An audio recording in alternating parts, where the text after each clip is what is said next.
If you keep being a victim, if you keep letting losing happen to you, it's going to become a culture. We don't get to choose the nature of the game. Life is infinite. We don't even get to choose if we want to play in the game or not. Once you're born, you're in it. Life is short. We don't know how short it's going to be. Stop focusing on yourself and focus on something you want to serve greater than yourself. Your children, your wife, your mission, your life. There is no excuse for not living up to your fullest potential. No excuse. I told you, I didn't get a new daddy. I didn't get a new mama. What changed? I changed. And I stopped being a victim. I stopped saying I've got to wait for good things to happen to me. And I said I'm going to grind. I'm going to fight.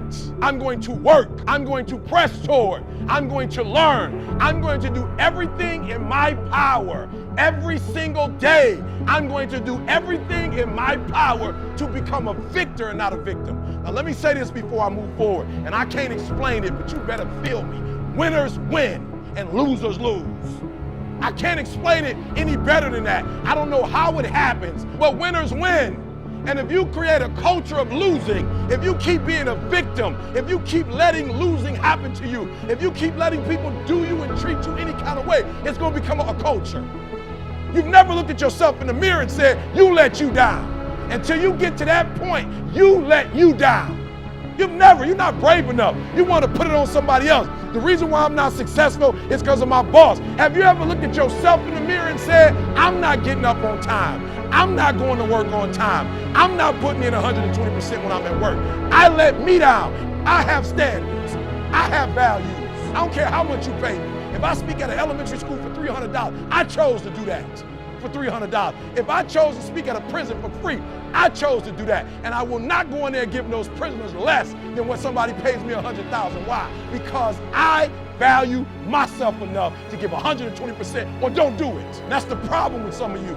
You always want to blame other people. You want to hold other people to the fire, but you're not holding yourself to the fire. You just said you're giving 50%. You owe you an explanation. You owe you an explanation. You need to look at yourself in the mirror and say, why are you only giving 50%? What's wrong with you? You need to put yourself on punishment. You need to tell you no more TV, no more snacks, no more desserts, no, we working out now. No more alcohol, not right now. No, I can't handle it right now. You need to tell you that you owe you something. In people's lives, there's only maybe half dozen, 7, 8 categories that really matter. Most people, they major in minor things. They focus on stuff that doesn't matter. They know more about this celebrity going in and out of rehab than they do about their own personal development. But I look at and say, if you look at your body, where you're starting, without that, everything else is out the door. You don't want to be richest man in the graveyard. That's not going to do it. If there's energy, if there's vitality, if there's strength, it's going to show up in your relationship. It's going to show up in your business, show up in your life. That's an area you got to master. You can't dabble. It's too important. Emotions are everything. You got a ton of money, you got everybody loves you, and your primary emotions are pissed off and frustrated, then your life's pissed off and frustrated. It doesn't matter if you got $1 billion or 1 million people loving you, your life is not great. Relationships. Intimate relationships especially. It's where the most juice in life comes from. It's where the most pain comes from most people. It's worth mastering instead of dabbling.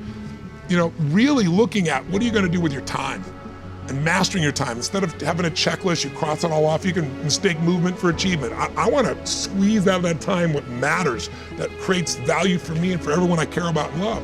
What about your career or your business and the mastery of that instead of dabbling? Most businesses are dabblers. Why they don't make it. 96%, in any 10-year period of time, 4% make it. That doesn't even mean they're profitable. And it does not mean they're enjoying themselves, all right? Or they're getting anybody else to feel good. And the way you suffer is you focus on yourself. Right. Suffering comes when we obsess about ourselves, what we're getting or not getting, what we should have done, what others should have done for us. It's the me game.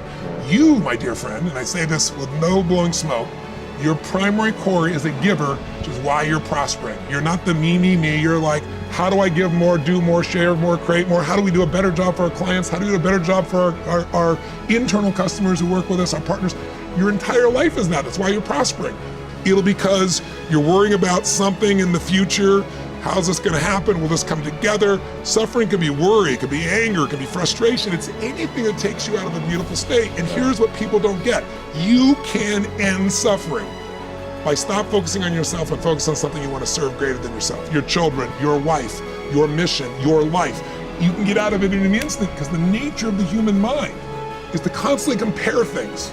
Your mind, your brain is a 2 million year old device, and it is not designed to make you happy. Life is short. We don't know how short it's gonna be.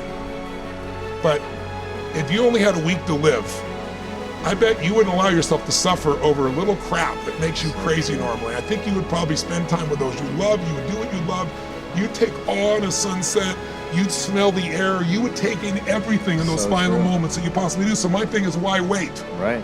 Why wait? Why not just decide that if I start to suffer, I know the solution, because suffering is me obsessing about me. What does it mean to live an infinite life? Clearly, our lives are finite. We're born, we die, we come, we go. But life is infinite. The game of life will continue with us or without us. Which means every single one of us has a choice. We don't get to choose the nature of the game. Life is infinite. We don't even get to choose if we want to play in the game or not. Once you're born, you're in it. We get one choice. Do you want to play with a finite mindset, or do you want to play with an infinite mindset?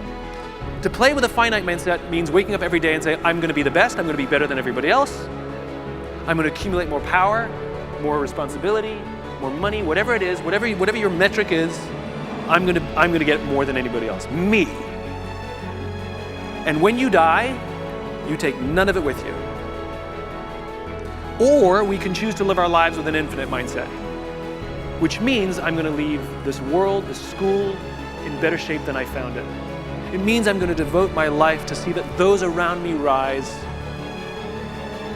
And we know that we're living with an infinite mindset because our obsession is seeing that we have an impact on the lives of the people around us. We've all had teachers, and some of you are those teachers, where 20 or 30 years from now, I can go to one of your students and say, you're a remarkable human being, you've accomplished so much in your life. How did you become the person you are today? And they will tell me your name. We all remember the teacher who believed in us. We all remember the teacher who had our backs. We all remember the teacher who saw something in us that nobody else saw. We've forgotten all the others, but we remember those couple. And that's what it means to live with an infinite mindset. It means we divert ourselves to that mindset for everyone in our lives. That other teachers will say that about us. Other principals will say that about us.